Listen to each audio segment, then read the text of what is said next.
आर्यभट्ट भारत ही नहीं बल्कि प्राचीन विश्व के एक महान वैज्ञानिक थे। आचार्य आर्यभट्ट ने वैज्ञानिक उन्नति में केवल योगदान ही नहीं दिया बल्कि उसमें 4 चांद लगाए। इस महान वैज्ञानिक का जन्म भारत का स्वर्ण युग कहे जाने वाले गुप्त काल में हुआ था। गुप्त काल में भारत ने आर्यभट्ट जैसे महान वैज्ञानिकों के कारण साहित्य, कला और विज्ञान के क्षेत्रों में काफी विकास किया था। आपको जानकर हैरानी होगी कि आर्यभट्ट अपने जन्म काल की स्पष्ट सूचना देने वाले भारत के पहले वैज्ञानिक हैं। आर्यभट्ट ने अपने ग्रंथ आर्यभट्टीय में लिखा है कि उन्होंने इस ग्रंथ की रचना कलयुग के 3600 वर्ष बीत जाने के बाद की और इसे लिखते समय उनकी आयु 23 वर्ष है।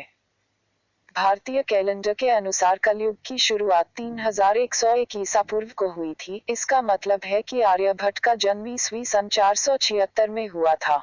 इस तरह से आर्यभट्ट अपने जन्म काल की सुस्पष्ट सूचना देने वाले भारत के पहले वैज्ञानिक थे। भले ही आर्यभट्ट के जन्म के समय के बारे में स्पष्ट जानकारी है, पर उनके जन्मस्थान के बारे में विवाद है।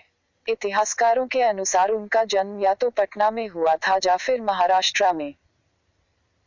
भले ही उनके जन्मस्थान के बारे में विवाद हो, पर सभी इतिहासकार इस बात पर सहमत है कि उनके ग्रंथ आर्यभट्टीय से प्रभावित होकर गुप्त सम्राट बुद्धगुप्त ने उन्हें नालंदा विश्वविद्यालय का प्रमुख बना दिया था। आचार्य आर्यभट्ट से जुड़ी एक मजेदार बात यह भी है कि उनका नाम आर्यभट्ट था, न कि आर्यभट्ट। कभी कभी हम आर्यभट्ट को आर्यभट्ट नाम से भी संबोधित करते हैं, परंतु उनका सही नाम आर्यभट्ट था।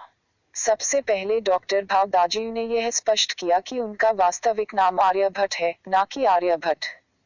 आर्यभट्ट को आर्यभट्ट लिखने के पीछे कुछ विद्वानों का तर्क है कि आर्यभट्ट ब्राह्मण थे, अतः भट्ट शब्द का उपयोग किया जाना चाहिए, मगर यहाँ भट्ट शब्द का मतलब योद्धा से है। वास्तविकता में आर्यभट्ट ने एक योद्धा की तरह ही सदियों से चले आ रहे रूढ़िवादी विचारों से संघर्ष किया था और नए वैज्ञानिक सिद्धांत दुनिया को दिए। इसी तरह की ज्ञानवर्धक जानकारी पाते रहने के लिए प्लीज हमारा चैनल सब्सक्राइब करना मत भूलें।